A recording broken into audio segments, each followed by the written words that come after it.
Friends, welcome to middle class Kakinada. ఒక 2 seconds bro, ఈ video చూడు కరెక్ట్గానా. ఈ ప్యాకెట్ గుర్తుందా? నేను ఒక జనరల్ స్టోర్కి వెళ్ళాను, బ్రాండెడ్ది. అక్కడ ఈ ప్యాకెట్ చూశాను, ప్రైస్ చూశాను, ప్లస్ దీన్ని ఎన్ని క్వాంటిటీ వస్తున్నాయి ఏంటి అది కూడా చెక్ చేశాను. ఇది జనరల్గా బయట నేను 1 రూపీ కొంటాను. ఇది చాక్లెట్స్ రెగ్యులర్గా ఇవే తింటా ఉంటాను అప్పుడప్పుడు టైంపాస్కి. ఈరోజు ప్యాకెట్ చూశాను, సరే తీసుకుందాం అంటే కాస్ట్ డిఫరెన్స్ ఉంది.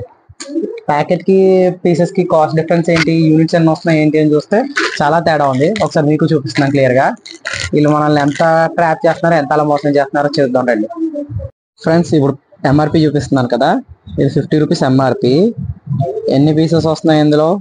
మనకి 40 యూనిట్స్ వస్తున్నాయి, 40 పీసెస్ వస్తున్నాయి. ఓకేనా. నేను బయట ఇదే చాక్లెట్ 1 రూపీకి తీసుకుంటున్నాను, 50కి 50 వస్తాయి కదా. ఇదేమో 50కి 40 వస్తున్నాయి. అంటే ఎంత అలాగే వీళ్ళు మనల్ని చేస్తున్నారు. ప్యాకెట్ దగ్గర పేరుకి ప్యాకెట్ అంతే.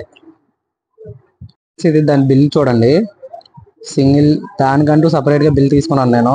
2 minutes ఒక 5 minutes వెయిట్ చేసి మరి దానికంటూ సపరేట్గా బిల్ తీసుకున్నాను. చూడండి 47, ఇది క్వాంటిటీ ఒకటి 47 చూడండి. లాస్ట్కి 47 పే చేశాను నేను. ఒక ప్యాకెట్ దగ్గరే వీళ్ళు ఇంతలా మోసం చేస్తే ఇంకా మిగతా స్టోర్లో ఎన్ని జరుగుతున్నాయో ఎవరికి తెలుసు బ్రో. ఎలా అనిపించింది ఏంటి అనేది కింద కామెంట్ సెక్షన్లో కామెంట్ చేయి. అలా అసలు వీళ్ళటి దగ్గర తీసుకోవచ్చా తీసుకోకూడదు కూడా కామెంట్ చేయి.